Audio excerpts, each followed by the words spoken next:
ఇప్పుడు ఒకవైపు ఏమో ఈ ఫార్ములా రేసు, కాంగ్రెస్ ఏమో అందల పోటీలు అంటుంది, అటు బీజేపీ ఏమో సరే అందల పోటీలు పక్కన పెడితే మీరు హామీ ఇచ్చిన స్కూటీలు ఆడపిల్లలకు ఇస్తే చాలని చెప్పేసి కవిత అంటున్న పరిస్థితి. ఏం సార్ ఈ ఫార్ములా రేసు అందల పోటీలు ఎట్లా చూడొచ్చు మనం? ఇప్పుడు బ్రాండ్ ఇమేజ్ పెంచడానికి ఈ ఫార్ములా రేస్ ఇచ్చాడని కేటీఆర్ అన్నాడు. మరి బ్రాండ్ ఇమేజ్ పెంచడానికి అందాల పోటీలు నిర్వహిస్తున్నాడు.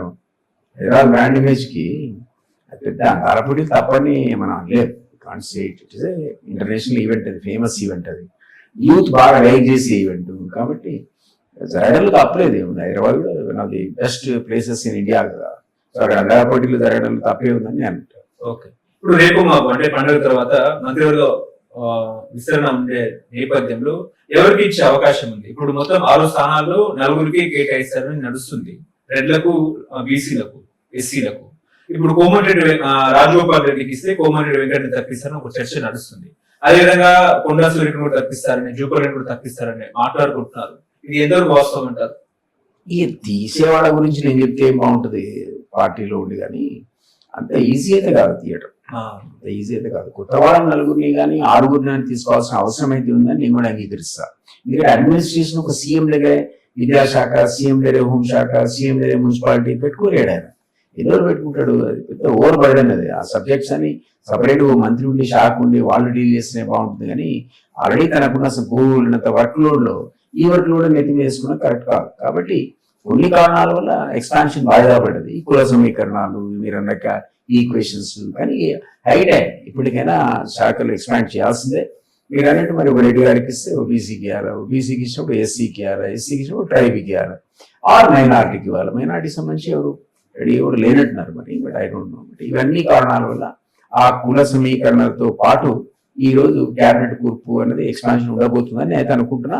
ఇండికేషన్ కూడా ఇచ్చారు, మరి థర్డ్ నాడు అవుతుందని అంటున్నారు.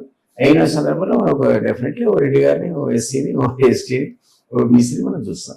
రాజగోపాల్ రెడ్డి అయితే హోంశాఖ ఇవ్వాలని చెప్పేసి ఆయన పట్టుబట్టుకుని కూర్చున్న అంటున్నాడు. ఓపెన్ గానే అంటున్నాడు ఆయన, నాకు హోంశాఖ ఇవ్వాలి, హోంశాఖ ఇవ్వాలి అంటున్నాడు. ఆయనకు ఆ శాఖ మీద ఇంట్రెస్ట్ ఉంది. అండ్ ఆయన ప్రామిస్ చేసినట్టున్నాడు. ఈ పేపర్లో వచ్చింది అధిష్టానం కోటాలో రాజగోపాల్ రెడ్డి అని. ఎందుకంటే ఆల్రెడీ ఆ కుటుంబానికి సంబంధించి వెంకరెడ్డి గారు ఉన్నారు. ఆయన ఉండగా మరి రాజగోపాల్ రెడ్డికి ఇవ్వడం అనేది కొద్దిగా ఇబ్బందికరంగా ఉంటుంది. బట్ అయినా కూడా నాకు తీసి ఇస్తారని అనుకోను. ఎందుకంటే తీసేసి రాజగోపాల్ రెడ్డిని ఎందుకు ఇస్తారు? ఆయన ఉండగా కూడా ఇస్తే తప్పేముందనేది నా ఆలోచన. బట్ ఈక్వేషన్స్ ఎట్లా కలుస్తారు మరి? మీరే అన్నట్టు ఎస్సీకి ఇస్తారా, ఎస్టీకి ఇస్తారా, బీసీకి ఇస్తారా, ఓసీకి ఇస్తారా? ఇస్తే ఎందరు రెడ్లకి ఇస్తారు? రెడ్లకి ఇస్తే ఆల్రెడీ 4 ఉన్నట్టున్నారు. ఇంకో 2 ఇవ్వడం సాధ్యపడుతుందా? అడగచ్చు, ఎందుకు తప్పే ఉంది. ఆయన senior most leader, PC chief ఉన్నాడు. ముఖ్యమంత్రి కూడా వాళ్ళు అడిగినట్టుగా రాలేదు. రేవంత్ రెడ్డి ముఖ్యమంత్రి అవుతున్నాడు అనే సందర్భంలో మనకు ఒక నేను కూడా అడిగాడు, ఆయన కూడా అడిగాడు. అది పేపర్లో వచ్చింది స్ట్రాంగ్ గా. కానీ ఆదిలాబాద్ జిల్లాకి లేదు మంత్రి పదవి, నిజామాబాద్, రంగారెడ్డి ఈ జిల్లాలకు కనీసం మంత్రి పదవి. రంగారెడ్డి కూడా ఇవ్వాలి అనుకుంటే ఏకైక ఎమ్మెల్యే ఉన్నాడు మళ్ళీ రంగారెడ్డి గారు. ఎవరు గెలడు హైదరాబాద్ రంగారెడ్డిలో? పోటీ లేదు. హైదరాబాద్ రంగారెడ్డి అకౌంట్ చేయాలంటే మళ్ళీ నేను తీసుకోవాల్సి వస్తుంది. మరి ఆ రెడ్డి గారిని తీసుకుంటే ఈ రెడ్డి గారు అంటే తీసుకుంటారు. అదొక ప్రాబ్లం ఉంది. ఎక్కువ మంది రెడ్డి అయిపోతారు, ఆల్రెడీ 4 ఉన్నారు. సో ఇప్పుడు బాగా బీసీ వాదం పైకి వచ్చింది. ఈ సందర్భంలో 1-2 బీసీలకి ఇవ్వాలి తప్ప ఇంకా కొత్త వాళ్ళకి రెడ్లకి ఇవ్వడం సాధ్యపడదేమో నేను అనుకుంటున్నాను.